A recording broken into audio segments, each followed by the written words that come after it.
Aschau, a small town on Lake Chiemsee in 1910. A 14-year-old boy dreams of flying. He calls himself an aviatician. He'll become Germany's most famous pilot, and 31 years from now will put a bullet through his head.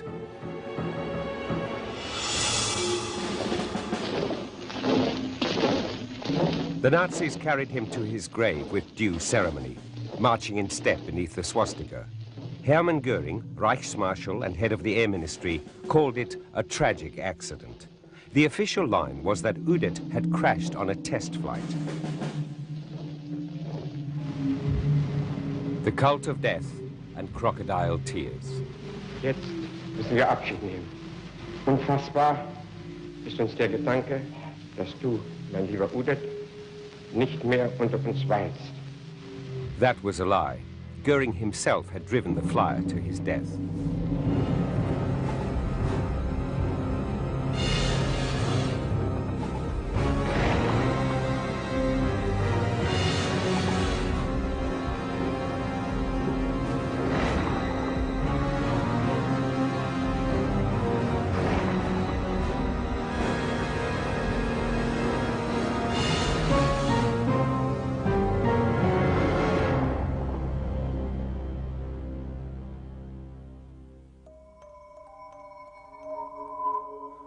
Udet cuts out his dream from paper, a dream of flying. Flying is a passion, he said. Once you know how, you'll never let go of it. He described himself as a happy child, but he was over 30 when this was filmed. His paper dream would later turn into a nightmare of steel and destruction.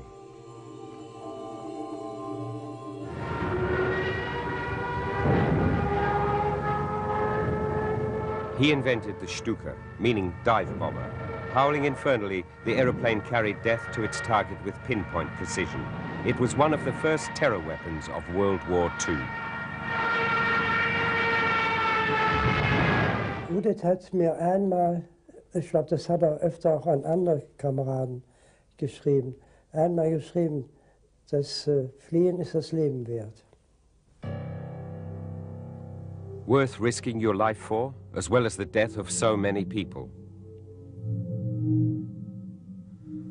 The contents of this cigar box express the contradictions of Udet's life. Here are letters, pocket diaries, calendars, and photographs, the pieces of a puzzle. Together, they describe an entire life. From the First World War, letters to his parents, jubilantly reporting the 62 planes he shot down, and receiving the highest German medal, pour le mérite. Udet, the happy child at the age of 3.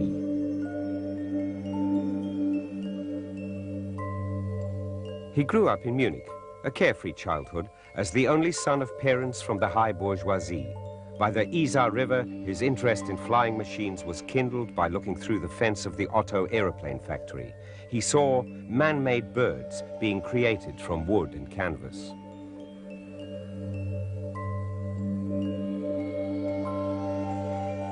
The dream of flying,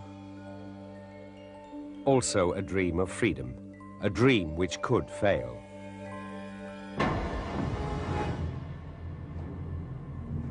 August 1914. The war began with enthusiasm. Everyone wanted to be there, including the 18-year-old Udet, who volunteered. But the examining doctors put an end to Udet's enthusiasm. He was healthy, but at 160 centimeters, he was too short for the front. Unfit for combat. Rejected. But Udet had a special ticket to the front, a motorcycle, a gift from his wealthy father. The German Automobile Club was looking for volunteer dispatch riders for the German troops. Udet was longing for the trenches.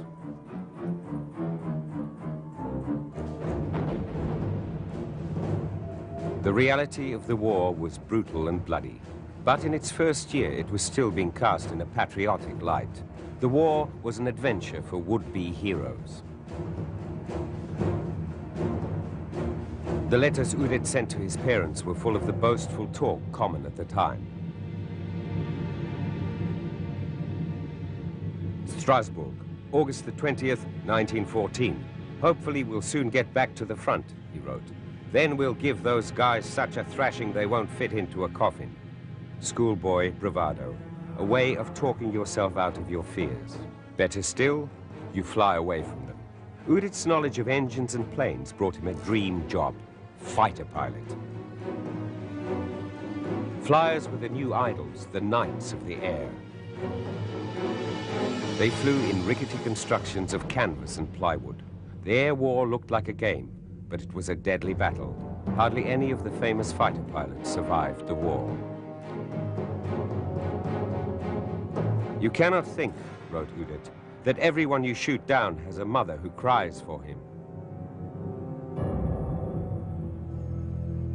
He successfully ignored that as a member of Barão von Richthofen's famous squadron. The Red Baron, the role model. Another pilot, Hermann Göring, was to influence Udet's life profoundly. Cold-blooded, ambitious, a man who liked power. He later headed the Luftwaffe under the Nazis. But Ernst Udet was a jovial daredevil, attractive to women.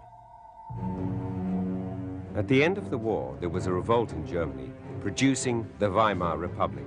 The Allies confiscated everything that could fly. For the time being, the dream was over. Udet established himself in true bourgeois style in Munich. Near his spacious flat lived another ex-soldier. The former Lance Corporal Adolf Hitler. He had just become the leader of a small party. As yet, the two hadn't met. Udet had only one passion: flying. Funded by a rich American, he started the Udet Aeroplane Company and called himself a manufacturer from then on. The first prototypes were built secretly in a chicken coop factory as the Versailles Treaty prohibited the manufacture of aeroplanes. Later, a great deal of money would come from the army, secret rearmament in an unquiet peace.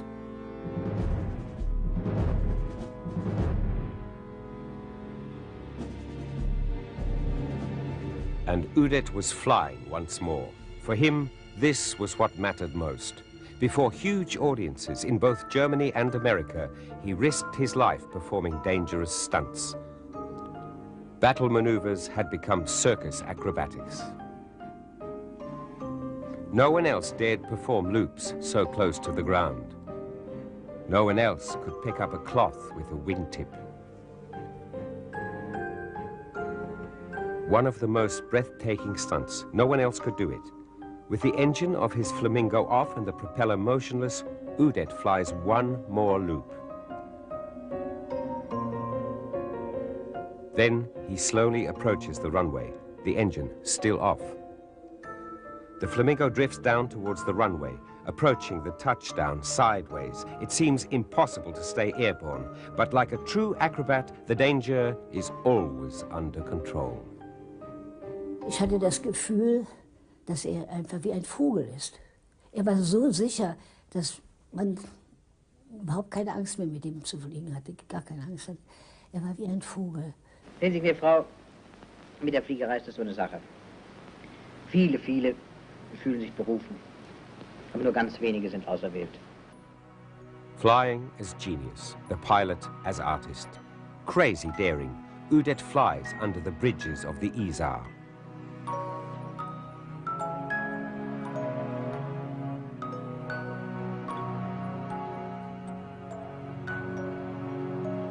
Udet over Munich's Central Railway Station. Playing a pilot for a film in the skies above Serengeti. Or between the walls of a Greenland glacier for the film SOS Iceberg, in which his friend Leni Riefenstahl also acted. War ein Draufgänger. War immer auf der Peripherie, immer gleich vor einem Absturz.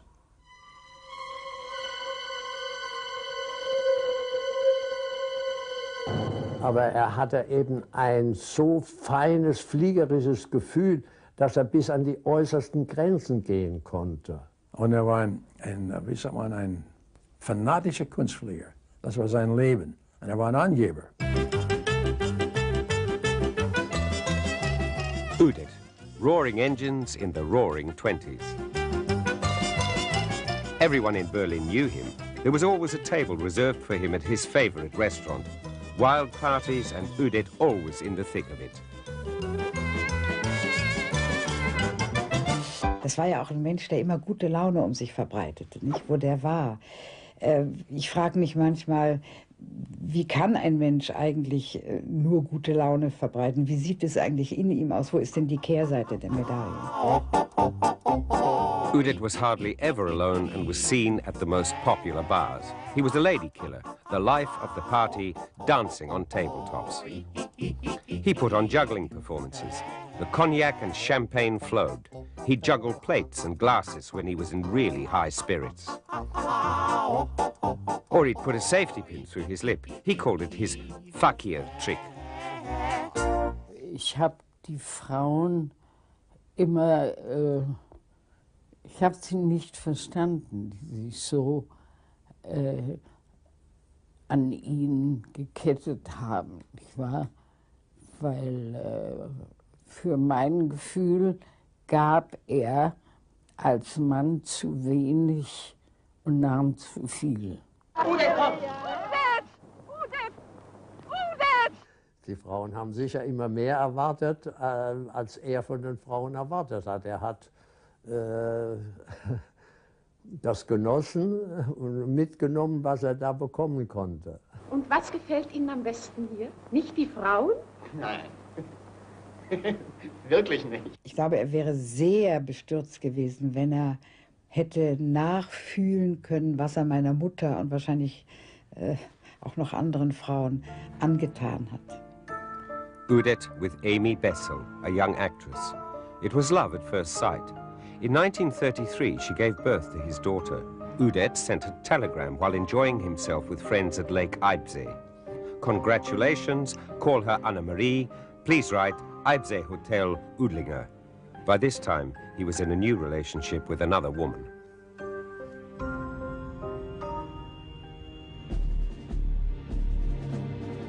And he had another relationship with politics as well. The Federal Archives in Berlin. These files contain a document which sheds light on Udet's attitudes at that time, proof of his membership of the National Socialists. He joined as soon as the party came to power. Occupation flyer, says his membership card. Joined May 1st, 1933. His fall from grace. What made the non-political flyer and playboy join the Nazis? A temptation he could not resist. When Hitler wormed his way into power, Udet traveled to America. There he made a pact with the devil, but he didn't know it yet. The American newspapers wrote that Udet, the famous flying ace, was most impressed with Hitler. The reason for these lies, the Curtiss Hawk, an aeroplane with a hugely powerful engine which could perform the most daring stunts. Goering would buy 2 Curtiss Hawks for Udet, provided he joined the party. Das war eben die Gemeinheit von Göring.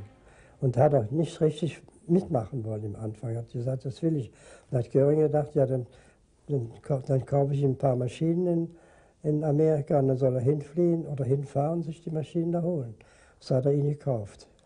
Er hat seine 2 Curtiss-Wright-Maschinen gehabt, aber wie ein Kind mit Spielzeugen, nicht? The child and his new toy. The aeroplane embodied all of Udet's longings. Vertical climb, vertical dive. The flying engine, they called it. A 700 horsepower miracle of aluminium for which Udet had sold his soul. The daring takeoffs and nosedives gave Udet a fateful idea. This fighter plane became the model for the Stuka, the dive bomber, Hitler's first weapon of terror.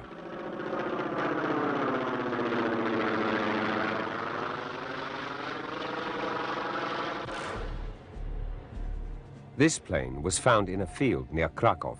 It is the Curtiss Hawk, the plane of Udet's dreams. It became the model for one of the most horrific weapons used in World War II,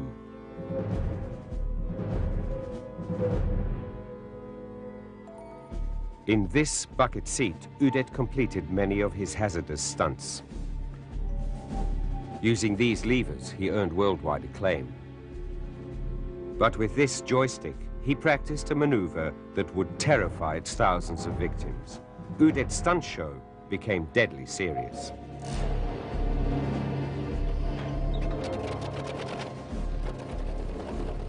Even now, 60 years after the last takeoff, the pistons fire. The voice of temptation, which was to be Udet's downfall.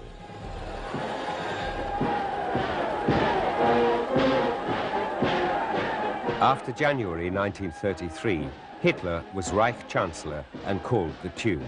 In the streets, people sensed what was to come. Couldn't Udet see what was wrong, or didn't he want to see it? To be a great flyer, you have to make a pact with the devil, he said, but don't let him swallow you up.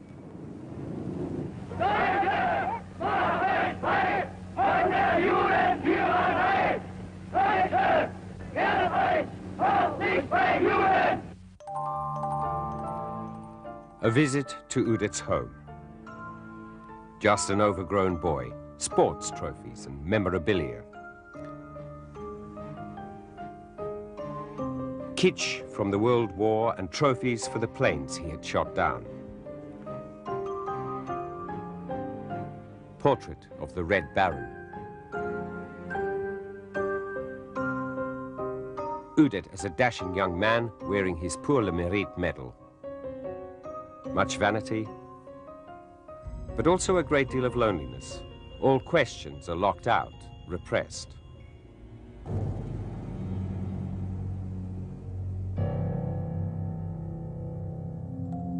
Udet began to drink more and more heavily, wine, beer, cognac.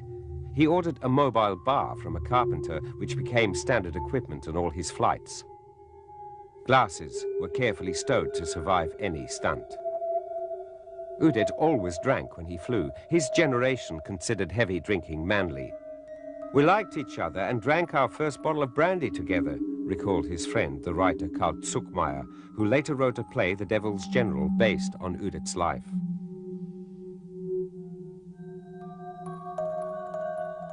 War natürlich ein leidenschaftlicher Trinker, trank sehr viel. Und bevor geflogen ist, wenn Sie gehört haben, hat immer einen ganzen schönen Schuss Cognac getrunken. Aber ich glaube, dass bei Udet zunehmend auch der Alkohol Ängste betäuben sollte. Und zwar die Ängste, mit der Position, die hatte, nicht fertig zu werden. Fear caused by his old comrade in arms, Göring, who was organizing the new Air Force, just as Hitler wanted it.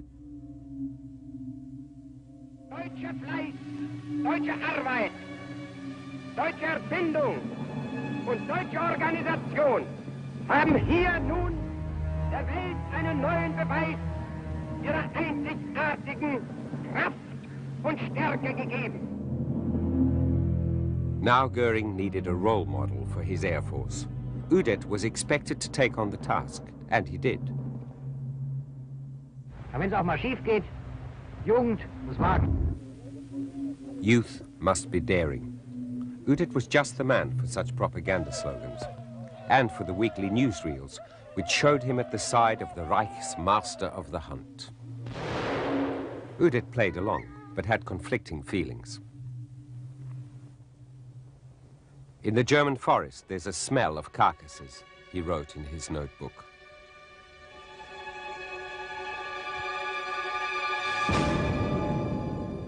The Reich Air Ministry, a bureaucracy which Göring made gigantic. Udet could call himself Chief of the Technical Office and later Chief Air Inspector General. These fantasy titles were flattering, but also required a great deal of desk work. The ministry became his prison. The ministry grew like a tumor, 3,000 employees. Göring wanted to turn the Air Force into the backbone of the armed forces.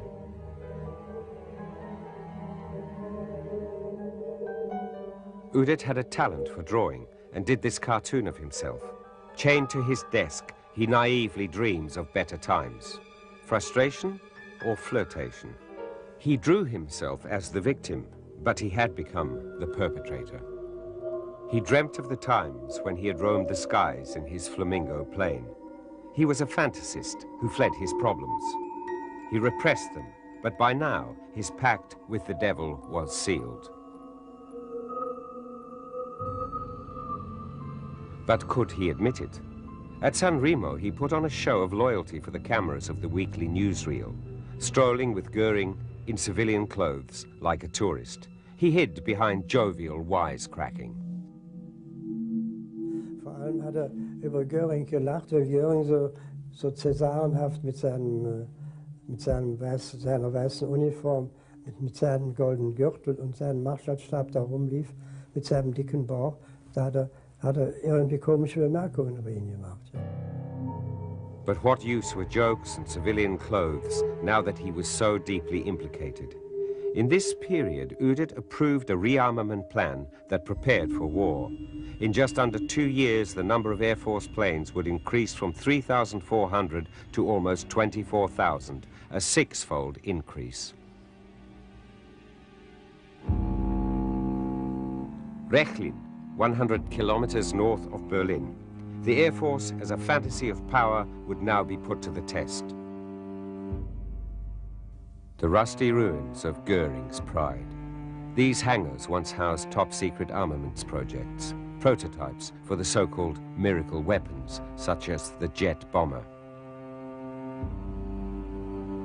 On these rails, the Führer's train pulled in at Rechlin on July the 3rd, 1939, the decisive inspection tour.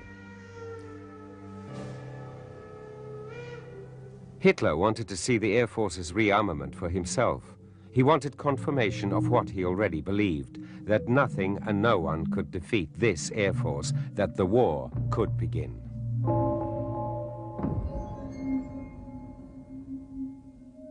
Udet next to Hitler, eager to please. Udet and Goering, the experienced fighter pilots of World War I, wanted to show the Lance Corporal what aeroplanes were capable of.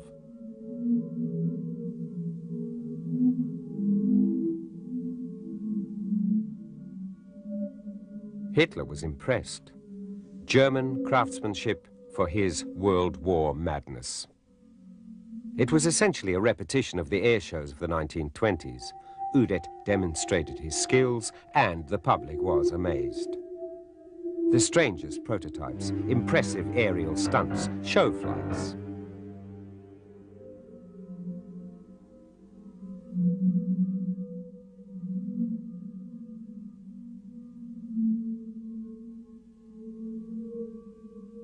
Der Göring wollte sagen, hier, das ist meine Luftwaffe. Ne? Hat Hitler Dinge vorgeführt und hat ihm also wirkliche Sachen vorgeführt, von denen Hitler überzeugt war. Wir sind die einmaligen Könner und Konstrukteure. Im Grunde genommen waren das meistens ihre Prototypen. Wir waren in gewisser Weise voraus, zum Beispiel mit der ganzen Strahlfliegerei, Jets, Raketen und so weiter. Zweifellos. Aber das konnte niemals die industrielle, rein massenmäßige Überlegenheit ausgleichen. But Hitler was convinced his Air Force was invincible. No one mentioned the shortage of raw materials. Goering provided the fantasies, and Udet put them on show. The war could begin. Seit 5:45 Uhr wird jetzt zurückgeschossen.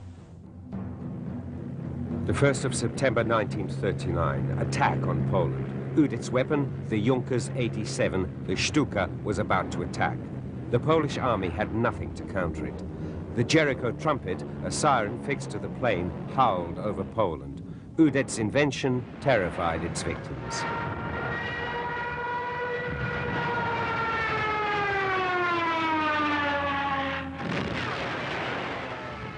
But dive bombing was dangerous for the pilots too, leaving nightmarish memories. Das ist eine wahnsinnige Überwindung, überhaupt ein Flugzeug nach unten zu stürzen. Er hat die Leute überschätzt einfach, er hat von sich auf andere geschossen. Anders kann ich mir das auch nicht vorstellen. Das war ein grandioser Fehler von ihm. Die Amerikaner und Engländer, die flogen die gleichen Geschichte mit großem Erfolg waagerecht und trafen auch ins Ziel. Warsaw in ruins. This Secret Service film, shot immediately after the bombing, was made to show the effects of attacks from the air. Was Udet unaware of the misery caused by his weapon? After this victory, Hitler thought anything was possible and signed autographs like a movie star.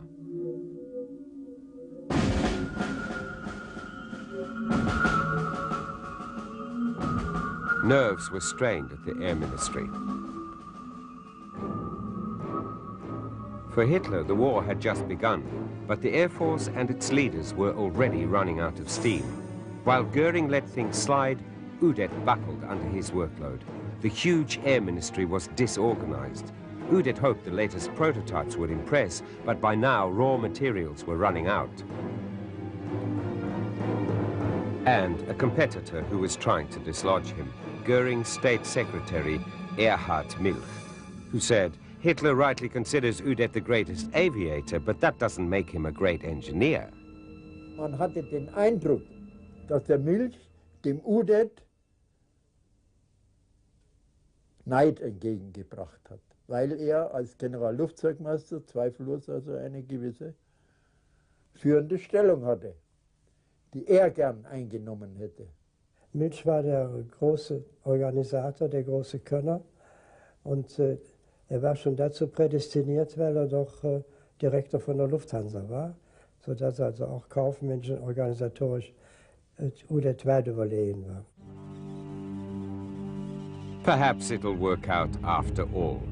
Udet, at a New Year reception at the Soviet embassy in 1940, after the Nazi-Soviet pact, Udet appeared relaxed among his pact comrades. Here was a breathing space. Perhaps there'd be no war with Russia. Perhaps no one would notice that many planes couldn't be built, that there was a lack of raw materials, especially aluminium. Perhaps he would have another lucky escape. He retreated into drink. Die Tragik war eben der Krieg für ihn. Das möchte ich mit 3 Worten sagen, nur der Krieg. And it went on. The 10th of May, 1940. The attack in the west. Stukas over Belgium. The Air Force advanced in step with the ground forces as far as Dunkirk. The French planes were destroyed on the ground.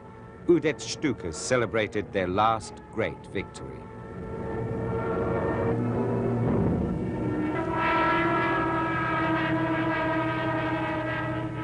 At such short range, the Stuka was a weapon that terrorized the enemy.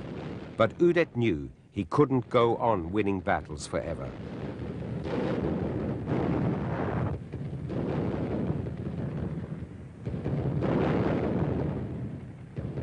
Das Leben, das er geführt hat, als der Krieg ausbrach, das war ja das Gegenteil von dem Leben, was er vorher geführt hat. Und das muss ihn sehr verändert haben.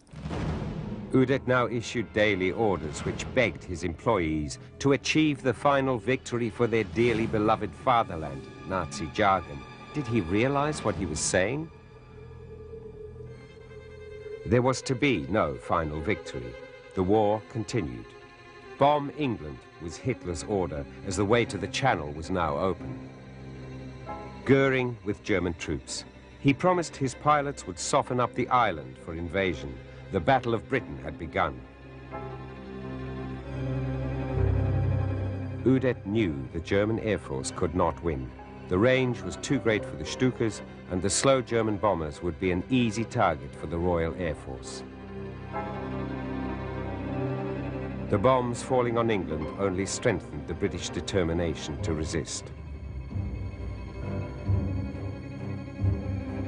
London burning. Such images disguised the true balance of power. The demise of the German Air Force had long since begun. Wir, die wir damals flogen, haben an die Möglichkeit, diese Schlacht zu gewinnen, nicht geglaubt. Und wenn Sie sich dann also die Verlustziffern ansahen, dann blieben Hunderte von Flugzeugen blieben also drüben und dann ich auch. Dann konnte man sich an 3 Fingern abzählen, dass daraus nichts werden konnte. Udet knew. By now, he was taking ever higher doses of amphetamines. Just one tablet could keep you awake for days, but Udet was taking them by the packet, and cognac, lurching between euphoria and depression.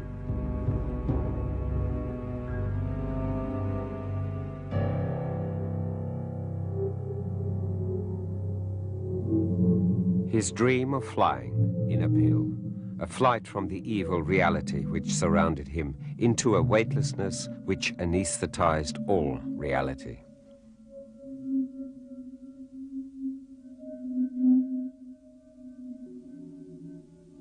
Nimmt das Pervitin weil nicht zu dieser Dauerleistung von so einer psychischen Struktur her fähig ist, sondern immer sofortige Erfolgserlebnisse braucht. Ich denke, das kann man haben, wenn man fliegt, wenn man Ziele erreicht, wenn man Abenteuer erlebt, aber man kann natürlich nicht irgendeine leitende Funktion in einem Verwaltungsapparat mit so einer Persönlichkeitsstruktur durchstehen, und deshalb nimmt man dann, vermute ich, immer dann dieses schon bekannte Mittel, wenn man das Gefühl hat, ich halte es jetzt nicht mehr aus, ich stehe das nicht mehr durch, ich muss jetzt irgendwas für mich tun, um das noch zu bewältigen. Udet began to draw again, with a wicked sense of self-deprecation. Self-portraits, he's ill. On his chest sits an evil nightmare, the gigantic armament program which he will never complete. Udet was now considered a security risk. Goering sent him to the Black Forest on holiday with 2 doctors at his side. His competitor, Milch, was to take over temporarily, or so they said. On an excursion up Feldberg Mountain, Udet signed his name in the guest book, like a good tourist. Below the names of his keepers, he wrote in his best handwriting, reserved for autographs, Ernst Udet. In the column headed guest status, he wrote with bitter sarcasm, mentally and physically broken.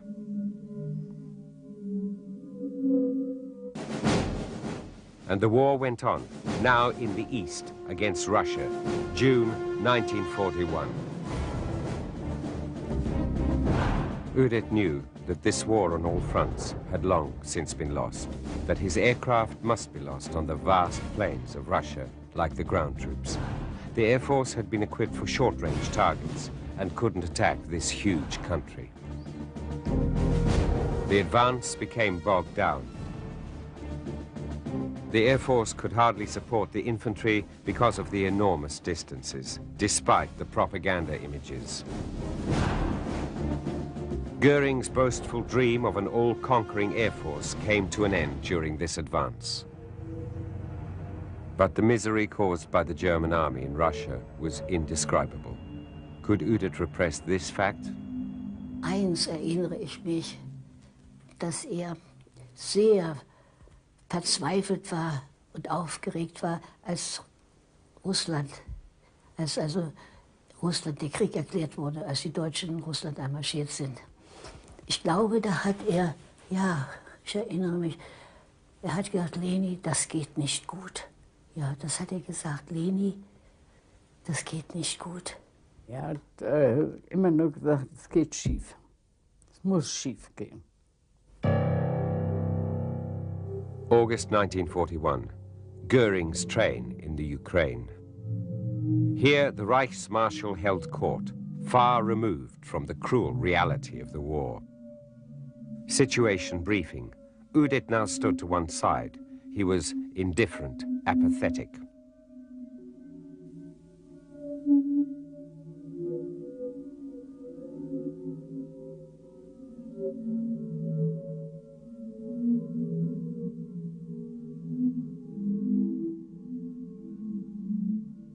The last footage of Udet.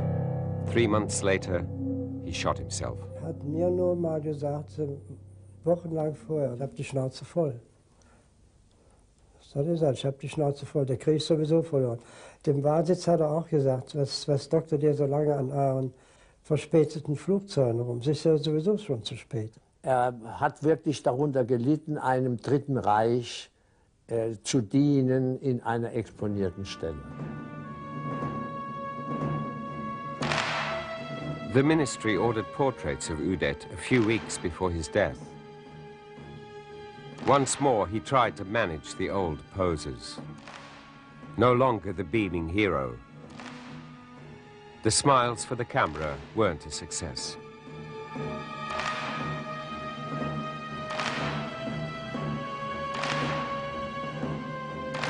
There has been much speculation and legend over what happened next. His final 24 hours reconstructed.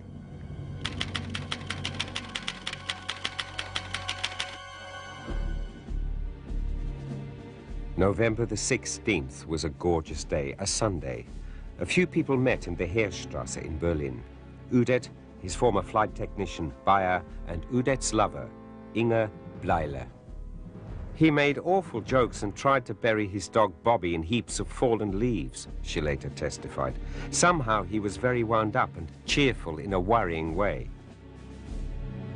They decided to go to Udet's flat in Stallupöner Allee.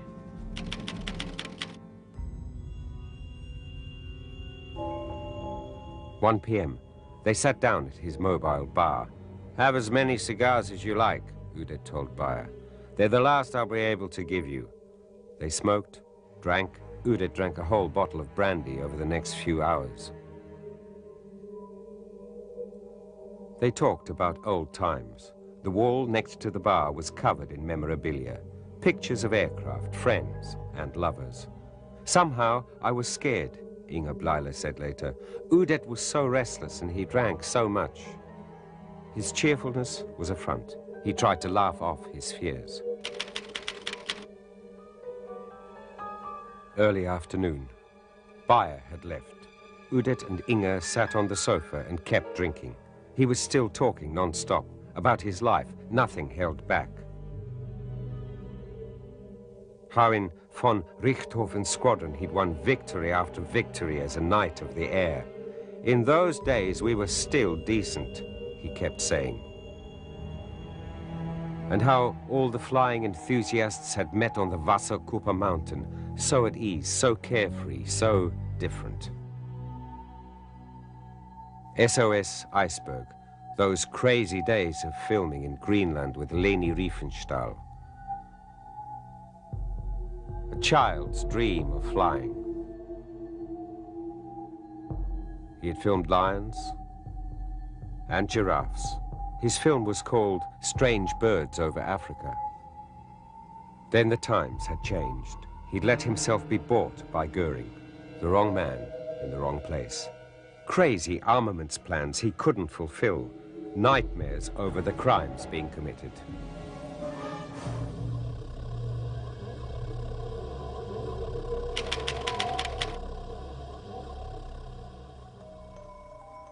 Early evening. Inge Bleile tried to distract a depressed Udet. They visited some friends, the Winters. Udet played with their children. He was like a child himself. "Tomorrow, Uncle Ernst will no longer be alive," he said, and the children laughed. Dreams of flying.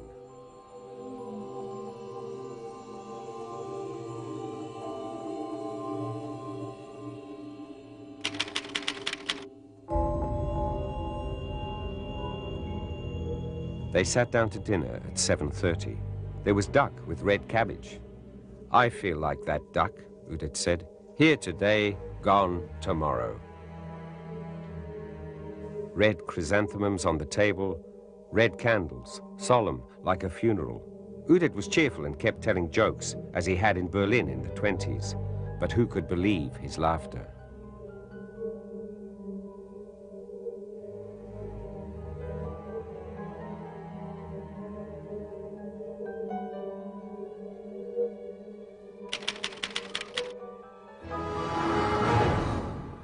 Udet drank. "Let me drink," he said. "This is my last brandy." Another brandy. With it, apple strudel and black coffee, lots of it, and cigars. It was a feast, the condemned man's last meal. "Someone who keeps talking about it won't do it," Mrs. Winter whispered to Inge Bleile. Suddenly, all of them felt silent. Not a word about politics, not a single word.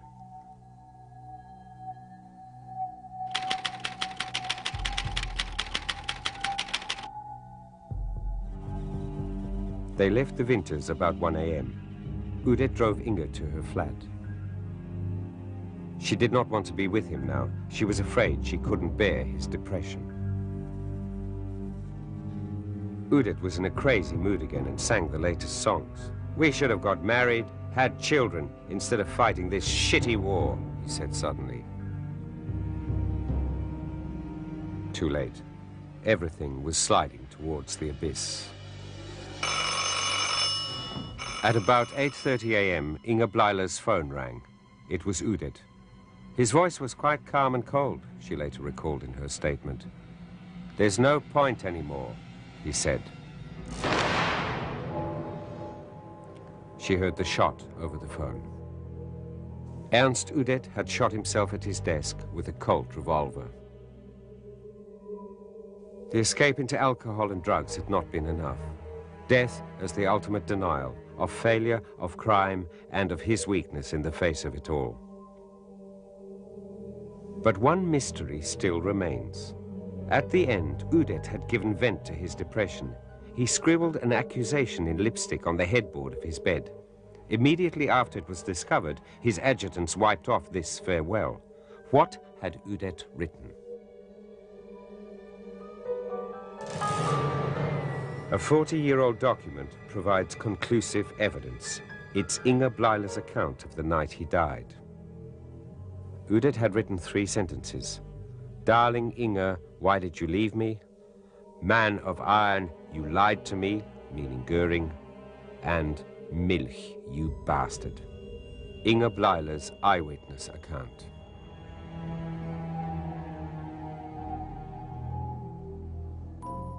In Berlin's Invalid Cemetery, a place once divided by the no man's land between East and West, Ernst Udet lies buried. Göring lied when he said that Udet had died like a hero. Even his death certificate stated that the flyer had not died in the cockpit.